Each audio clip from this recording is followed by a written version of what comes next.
Now comes the shocking news that Keith Urban moved out of their home at the beginning of this summer and has his own place in Nashville. There's also a report that he's seeing another woman. Nicole Kidman has filed for divorce from Keith Urban after 19 years of marriage. Now TMZ reports Nicole Kidman just filed for divorce, even though they were told she wanted to save her marriage. We have such a strong, deep bond and love. That was then. This is now. I don't think anyone's the perfect anything. I'm not a... My wife, Nicole, Mary, is here tonight. I love you, baby girl. The shocker comes just 4 months after this love fest at the ACMs. Who's having more fun today, you or her? We both are equal. 4 months into our marriage, my addictions that I'd done really nothing about blew our marriage to smithereens, and I went into the Betty Ford Center. Nick pushed through every negative voice, I'm sure even some of her own, and she chose love.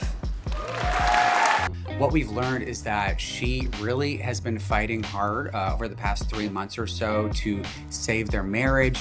This isn't what she wanted. So even with what I've got now, I've been able to juggle things to accommodate my family. Keith and Nicole's shocking $325 million split that rocked the movie and music worlds. Now we're tracing The custody papers just exposed what Nicole Kidman couldn't say out loud about Keith Urban. 306 days versus 59 days. Those numbers tell a darker story than any interview ever could. After 19 years of marriage, Nicole filed for divorce on September 30th, 2025. But the real bombshell isn't in what she said. It's in what the court documents reveal about why this marriage was doomed from the start. When Nicole Kidman walked into that Nashville courthouse, she didn't need to explain anything. The math did it for her. She gets their daughters Sunday Rose and Faith Margaret for 306 days a year.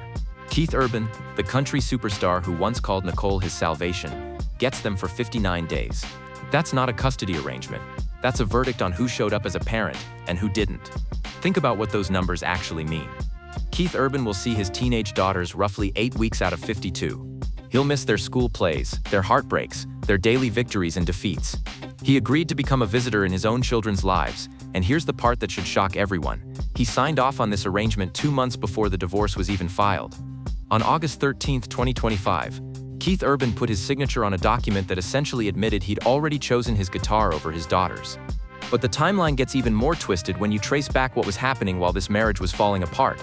Throughout 2024 and into 2025, Keith's High and Alive World Tour had him crisscrossing North America, playing to packed stadiums, earning millions per show.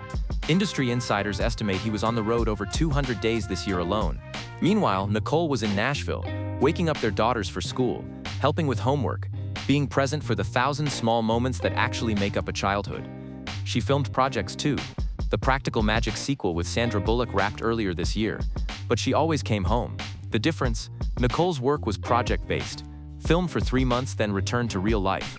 Keith's touring was endless, relentless, and it became clear which one of them was willing to sacrifice for family. The financial arrangements exposed something even more calculated about how this marriage operated. Both parties waived spousal support completely. They're keeping their individual assets separate.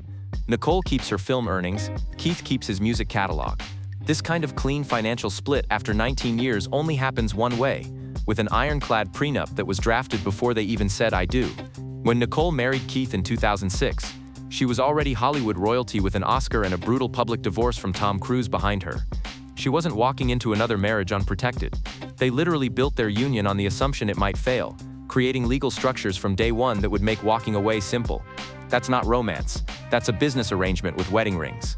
And while they were signing these separation agreements in private, they were still performing the perfect marriage for the cameras. June 26, 2025, they posted anniversary tributes on Instagram.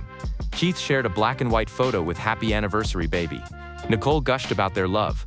5 weeks later, Keith was signing away primary custody of his children. They walked the ACM Awards red carpet in May. Looking devoted, knowing the divorce papers were already being drafted. They maintained this charade for months, maybe even years, performing happiness while negotiating their exit strategy. Sources now reveal their inner circle wasn't surprised by the split. They'd seen it coming long before the public filing. The only shock was how long Nicole and Keith kept up the act. There's an elephant in this divorce that nobody wants to discuss directly, but the custody arrangement makes it impossible to ignore. Keith Urban's battle with addiction. Just 4 months after their 2006 wedding, Nicole staged an intervention that sent Keith to the Betty Ford Center for 3 months. At Nicole's AFI ceremony in 2024, just 17 months before filing for divorce, Keith gave an emotional speech about how his addictions blew up their marriage early on and how Nicole chose love despite everything. But choosing love and choosing safety for your children are two different things. When a mother seeks 83% custody and a father doesn't even fight it, when he signs those papers without negotiation, it raises uncomfortable questions. The documents don't cite substance abuse concerns, but custody splits this extreme don't happen without serious underlying issues. Either Keith's lifestyle makes him unsuitable for equal custody, or he simply doesn't want the responsibility. The money trail reveals Keith's true priorities with surgical precision. He prepaid all his child support obligations in one lump sum. Think about what that means. Instead of monthly payments that would keep him connected to his daughter's lives, he wrote one check to make his financial obligation disappear. It's the economic equivalent of his custody arrangement. Here's my contribution. Now leave me alone to tour.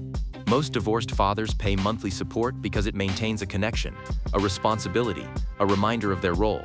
Keith wanted his obligation reduced to a single transaction. Clean, simple, done. Just like how he'll see his daughters for his allocated 59 days, likely during tour breaks and holidays, then disappear back into his music world for the other 306. Nicole Kidman never had to say why she left Keith Urban. She never gave a tearful interview or posted an emotional Instagram story. She let the paperwork speak for itself, and what it says is devastating.